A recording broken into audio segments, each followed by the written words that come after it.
But so what happens when we lay those roles out and we say we're going to do it, but the other party doesn't uphold their end of the bargain? Welcome to Doing It with the Daniels, the podcast where we navigate life, marriage, and ministry. I'm Charles. And I'm Tisa. Join us as we share insights, wisdom, and practical advice to strengthen your marriage, empower your life, and enrich your ministry. Let's dive in together and discover the joys of doing it with the Daniels. Hey, welcome to Doing It with the Daniels, where we help couples get it on in life, marriage, and ministry. So glad to have you today, and we are ready to jump right in. Come on, baby? What's up? We're excited today. We are excited, and we get the opportunity to share with our listeners today, and those who view this broadcast. I can call it broadcast. I'm thinking about TV, podcast. Podcast. I don't know. Is it a podcast or is it a vlog?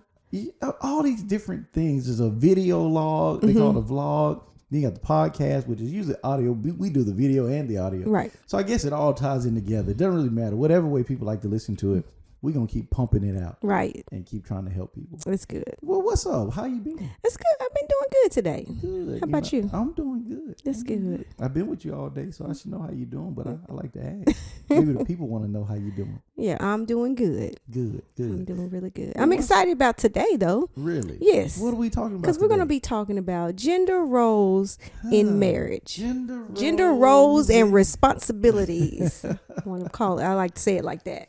I think that's really good for us to discuss because one of the aspects of, I think for us, marriage counseling, marriage advising, marriage coaching. Yes. When you initially do the premarital process, I don't recall us going through gender roles. And I haven't seen many people who've gone through a type of counseling program. When we ask them about it, have you gone through gender roles? They're like, no, we didn't discuss that. We didn't look at that. We talk about loving each other, being faithful to one another, building a godly home together, budgeting and finance, but never really talking about the day-to-day task that comes in to living and having a successful marriage.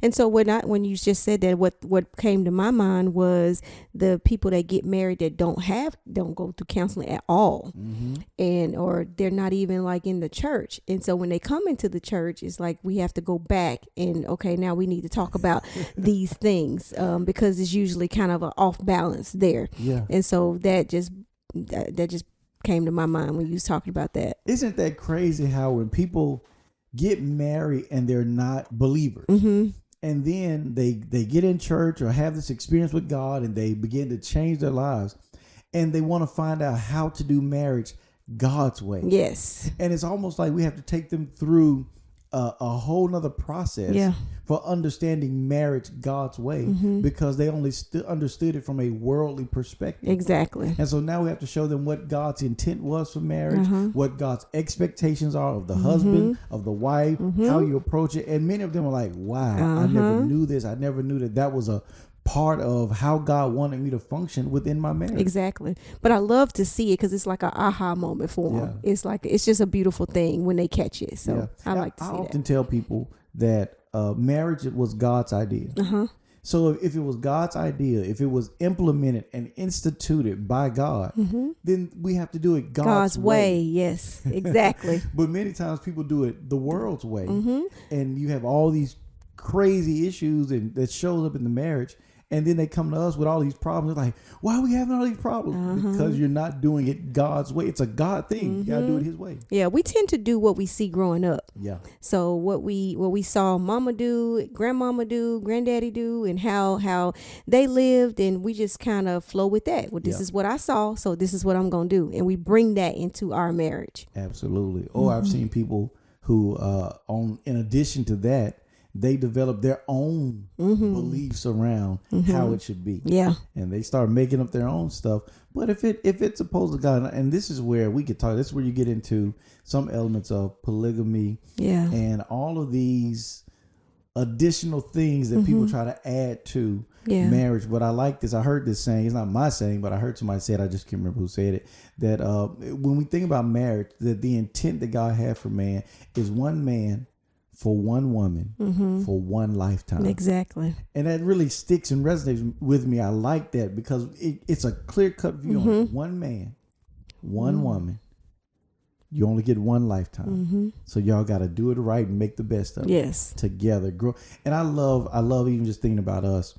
I love how we have had the privilege of enjoying one another in our youthfulness, not teenagers, but Right. you know, Very young. Pretty young in our youthfulness.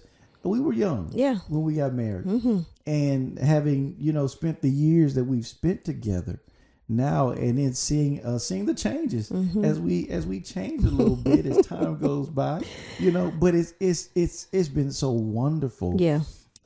Working, and I think this gets back to what we talk about gender roles.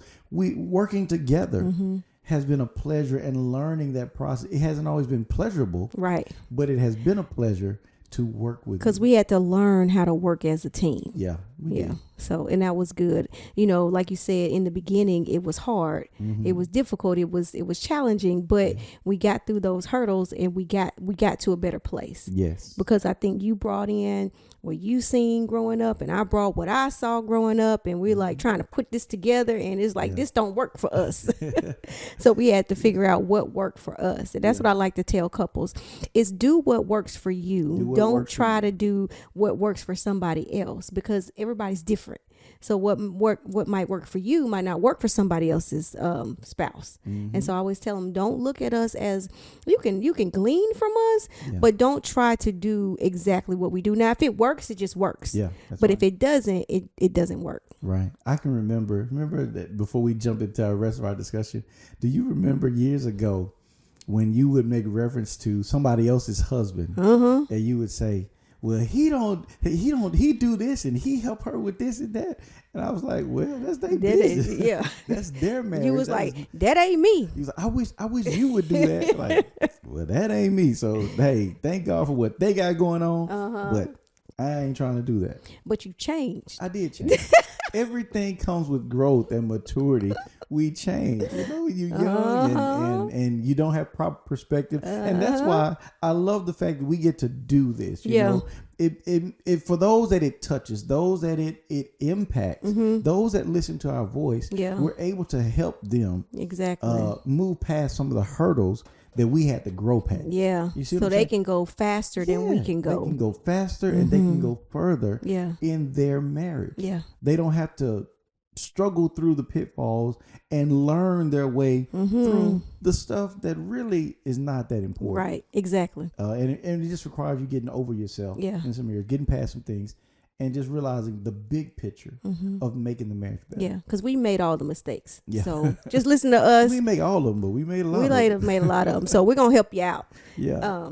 So let's go into this discussion. So what does the Bible say about the role of a husband and wife? Yeah, I think without getting too preachy, when we talk about that, I think we can see a clear place of that, or a clear starting place. I'm not going to say an ending place. A clear starting place is probably going to be Ephesians 5, verses 22 to 23. I'm sorry, 22 to 33 in there, where it talks about wives being submitted to their husbands, and it talks about husbands loving their wives as Christ loved the church. Yes. So it gives a good breakdown on kind of how to approach or how to enter in to marriage, which means if as a wife you're not willing to submit to a man that you marry and love and trust to lead you and your family, you might not be ready for marriage. Right. As a man, if you're not willing to love your wife as Christ loved the church, you can't love her how you want to love her. Yeah, exactly. That's the key. It's not how you want to love her.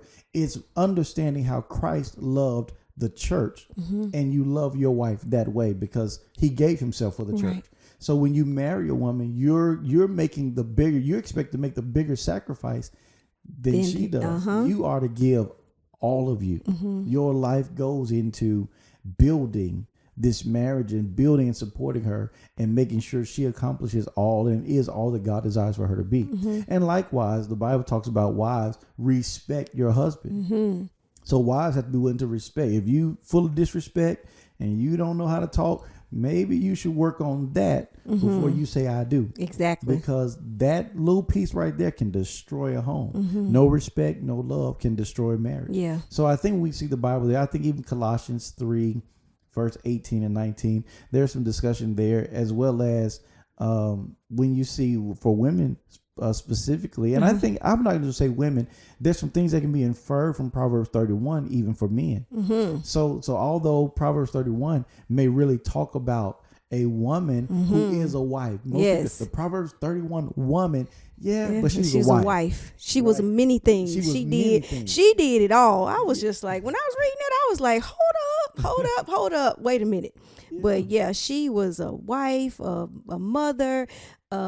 She had her own business on. She gets up early. She takes care of her family. She goes out in the market in the day. She says she buys, she sells, she does business. She's respected because she's respected. Her husband is respected by those who kids speak well of her. I mean, it's just she's an all around type of woman or wife. And what I love about it, when I think about it, the husband that can be married to a Proverbs 31 woman or wife can't be insecure. Right. He has to be supportive of a woman that's graced to do more than cook, clean, and make babies. Exactly. That's good. That's good. So he can understand, wait a minute, this woman is multifaceted and I can support every aspect of grace that God has placed in her life.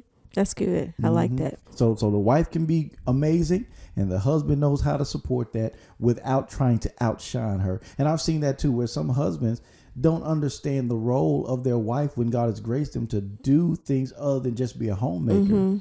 And they struggle with seeing their wives excel in things and be respected that way. But it's a good thing. Yeah. It's not unbiblical. She doesn't just have to sit in the corner and be silent. Exactly. So that's good. That's a whole nother podcast right there, because I'm sure you can help a lot of people with that, that thing. Because a lot of women pull back because their husbands, their insecurities show up.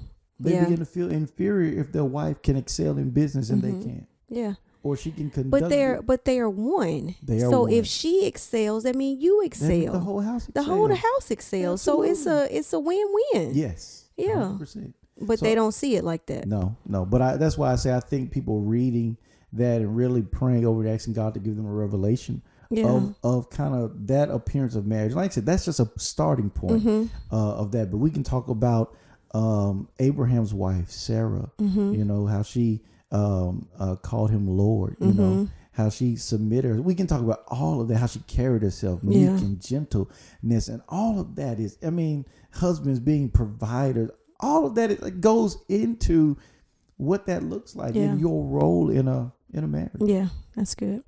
So the next one is, how do we balance biblical teaching with modern realities and personal circumstances?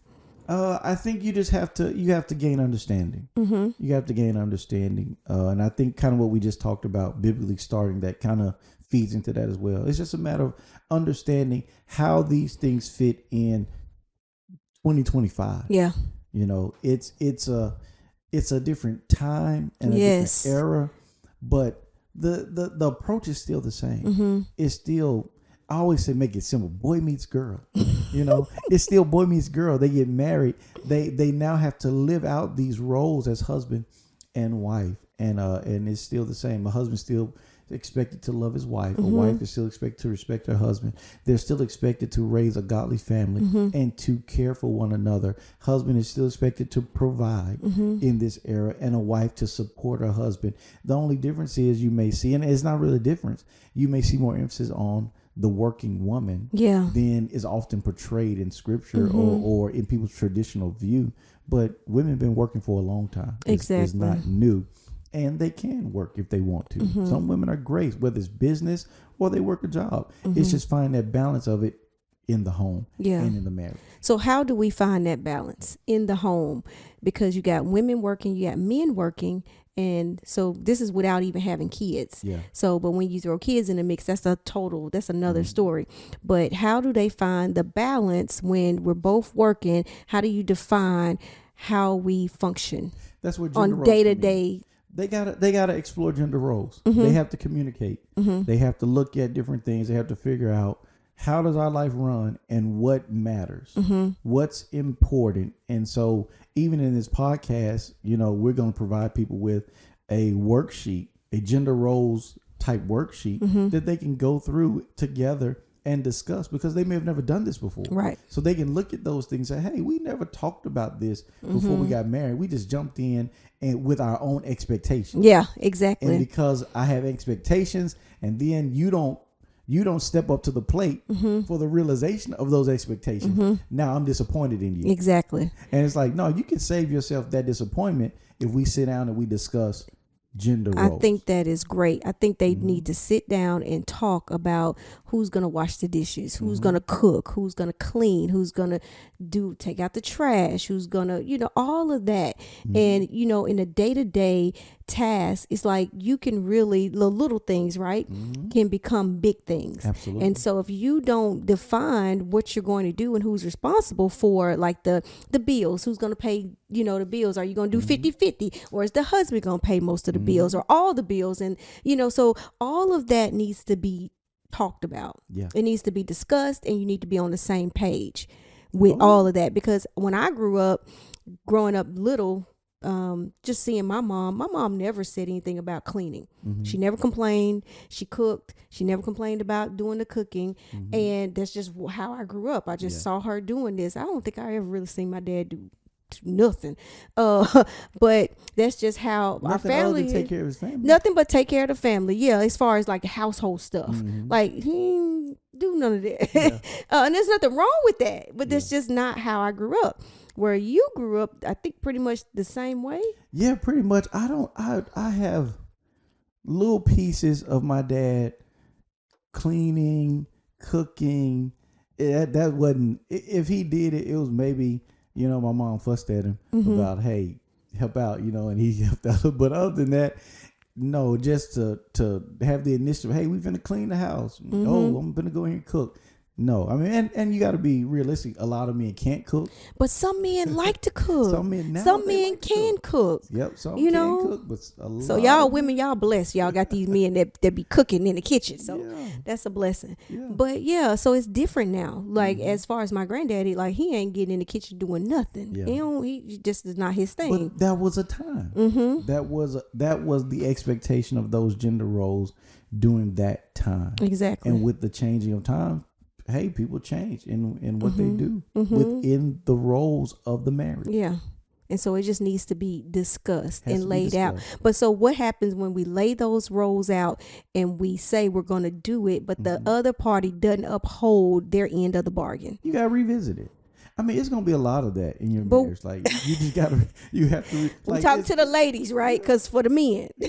You got to revisit it. You got to keep saying it. You just got to keep saying it in the right way. It can't be nagging. Yeah. It just has to be respectful and somewhat like a reminder, not fussing. Yeah. I keep asking you to do this. Why don't you do it? Well, he gonna get tired of hearing it. But discussing and saying, like, I think what helped me the most with things that you wanted me to do or needed me to do that maybe I didn't do as what's a good word, as readily. That I didn't take the initiative on. I think you coming to me and saying, when you do this, it helps me. Right. Or I need your help with this. This goes back to women talking code. I ain't taking that back. It is what it is. Women often speak in code. And so we as men have to learn to decode. What do you all say to us? However, the code, when y'all get frustrated, often comes off as frustration. It comes off to us as nagging, and it repels us. It makes us go into the shutdown mode. We don't want to hear it. So we miss the value of what you're trying to say to us in all of that. But when you shifted the dynamics of the way you communicated with me, and you came and you said, I need your help with this. Now, I think by that time, I kind of started to decode the messaging of it. Like, I often tell people, when you say, you don't do anything, and I took you don't do anything as, oh, you trying to take a shot at me. So you fire one at me, I'm gonna fire back at you. Yeah. So I'm gonna show you I don't do anything. Right. I'm gonna show you not doing anything because you think I don't do anything. So I'm really not gonna do anything. But I came to realize you saying to me that I didn't do anything wasn't you really taking a shot. It was you venting your frustration and really crying for help, saying, I want you to help me take care of the household and take care of things we take care of. Right. And so once I learned that, I realized, okay. Yeah. All right. So when you say you just don't do anything, I realized, okay, she needs some help. And I don't respond with, what you mean I don't do it? I respond with, what do you need me to help you with? Yeah. And then everything changes. But that comes with time. It does come with time. With learning to decode. Yeah. That's husband experience. But to help the husband, because some men don't get it that fast, some never get it. Yeah. Because they don't really care to get it. Because that's a lot to really have to study your wife and understand her. If the wife would just come to the man and say, I need your help. But I had to change. I had to come sit down and say, hey, we need to talk. I need your help with this, and this. And I probably went into why, I needed your help. And it's like the Bible says, a soft answer turns away wrath. So it's like I was coming to you not with the hostility, with anger or anything like that. It was just like, hey, come on, let's talk. I got some concerns. Yeah. And then I would voice my concerns. And then we would try to work it out the best way we could. Right. And we did. And we continue to get better and better with that. Yeah. But it comes to communication. Yeah. And I feel like sometimes the wives can get overwhelmed with like housework. If you have a child, you get overwhelmed with, taking care of the children. And then if you work outside the home and then the finances. So it's like you can be overwhelmed. And so you don't really have to be overwhelmed if you just go to your spouse and talk to them and y'all lay out some things, what he's responsible for and what you're responsible for, and work together as a team. I think that discussion is it's ongoing as well. Yeah, it is. It's not a one-time thing. Kind of like we mentioned before previously in another podcast episode. That's an ongoing conversation. Yeah. It's a reminder. It's a revisiting. It's always reevaluating. And those roles may change over time as your life and your marriage changes. Yeah. And you have to adjust with that. Yeah. One thing for women, I feel like I need to say this is sometimes we can feel like I've said it. You know what I'm saying? I already told him that. Okay, well, something I try to tell them was say it again. And if they saying, well, I said it 5 times, keep saying it, because they don't always get it. Yeah. Like the 5th time, the 10th time, you might say it until, y'all in y'all 70s and he might get it then. But you got to keep saying it and then say it the right way. Oh, yeah, 100%. So I think that's a really powerful thing for people to work through, those gender roles. And like I said, we can't list everything out. Oh, no, it's a lot. Cooking, cleaning, raising children, disciplining children. Finances, who's going to pay the bills, who's going to go to the grocery store, who's going to put the groceries up. All of that needs to be discussed. It does. That way, when you get in the marriage, it's like, hey, okay, here's what we plan to do. Or if you're already married, discuss it anyway. Yeah. And get an understanding on what needs to happen. What's my responsibility? For your marriage to function well. Right? That's good. Good. You got anything else? That's it. Well, listen, thank y'all for joining us for this episode of Doing It with the Daniels. Don't forget, look in our description after you after you comment, after you share, because we do want to hear from you. Read the description and you'll find a link there for a gender roles worksheet. You can download that worksheet, print it out. I advise you, here's my suggestion, make 2 copies of it. You do one, let your spouse do the other separately, and then y'all come together and discuss it. Look at your differences and see how you all think different. Then put it together and work together on building a cohesive unit as a family. Build that team so that your family, your household can run well together. I promise you, this right here will help eliminate a lot of disagreements, a lot of disappointments from expectations that you all haven't discussed. Discuss those things, get an understanding.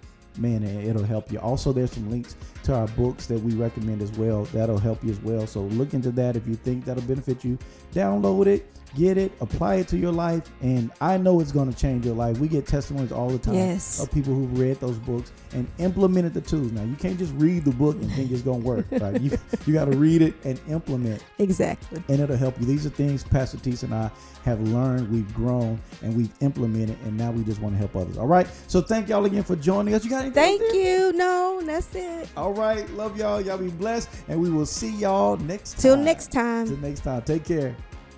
Hey, thank you for joining us for Doing It with the Daniels. If you want to keep up with everything going on our channel, don't forget to like, comment, subscribe, and share this podcast. Absolutely. We'll see you next time.